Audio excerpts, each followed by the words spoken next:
ആദിവാസി കോളനികളിൽ സൗരോർജ്ജ വെളിച്ചമെത്തിച്ച വിദ്യാർത്ഥി സംഘം. കോഴിക്കോട് NITയിലെ എഞ്ചിനീയറിംഗ് വിദ്യാർത്ഥികളാണ് നിലമ്പൂർ വെറ്റുകൊല്ലിയിൽ ബൾബ് തെളിയിച്ചത്.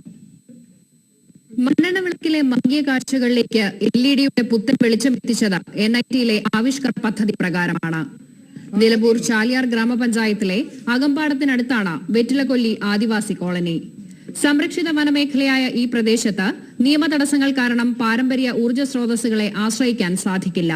ഇക്കാരണത്താൽ വൈദ്യുതി എത്താതിരുന്ന പ്രദേശത്തേക്കാണ് സൗരോർജ്ജ വൈദ്യുതി പദ്ധതി നടപ്പാക്കിയത്. ആവിഷ്കാർ ടീമിലെ അംഗങ്ങൾ സ്ഥലം സന്ദർശിച്ചാണ് 30 വീടുകൾ തിരഞ്ഞെടുത്തത്. ബഫർ സോൺ ആയതുകൊണ്ട് ഇങ്ങോട്ട് ഒരുവിധ മാർഗത്തിലുള്ള ഇലക്ട്രിസിറ്റി എത്തിക്കാൻ സാധിക്കുകയില്ല. അപ്പം ഞങ്ങളുടെ സ്റ്റുഡൻസ് തന്നെ ഡിസൈൻ ചെയ്ത ഒരു സോളാർ പാനലും DC ഇലക്ട്രിഫിക്കേഷൻ എന്ന് പറഞ്ഞ ടെക്നോളജി ഉപയോഗിച്ച് ഞങ്ങൾ ഈ ഗ്രാമം മുഴുവൻ ഇലക്ട്രിഫൈ ചെയ്യുകയാണ്. ഞങ്ങളുടെ പദ്ധതിയിൽ DC വൈദ്യുതീകരണം എന്ന നൂതന സാങ്കേതിക വിദ്യ ഉപയോഗപ്പെടുത്തിയതിനാൽ ചെലവ് 40% കുറയ്ക്കാനായെന്ന് ഇവർ അവകാശപ്പെടുന്നു. ഇതുവഴി ഊർജ്ജ നഷ്ടവും തടയാനാകും. കഴിഞ്ഞ വർഷം ചെട്ടിയാലത്തൂർ പഞ്ചായത്തിലും ആദിവാസി കുടുംബങ്ങൾക്ക് NIT കുട്ടികൾ സൗരോർജ്ജം വഴി വൈദ്യുതി എത്തിച്ചിരുന്നു. മനോരമ ന്യൂസ്, കോഴിക്കോട്.